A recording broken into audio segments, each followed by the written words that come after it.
Good morning guys. আমার মেয়ে উঠে বলেছে সকালবেলাতে উঠেও হাঁস মুরগিটা আগে ছেড়ে নেয়, তো এখনও হাঁস মুরগি ছেড়ে দিয়েছে, খেতে দেবে এরপর।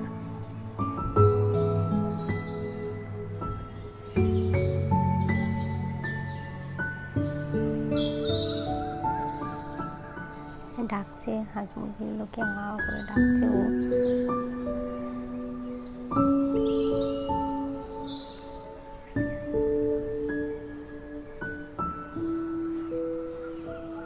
এখন দেখো ও ছাগল খেতে দিতে এসেছে, ছাগলগুলোকে নিয়ে একটু খেলা করবে। এটা ওর ফেভারিট ছাগল, কালো ছাগলটা। ও কালো ছাগলটার সাথে বেশি খেলা করে।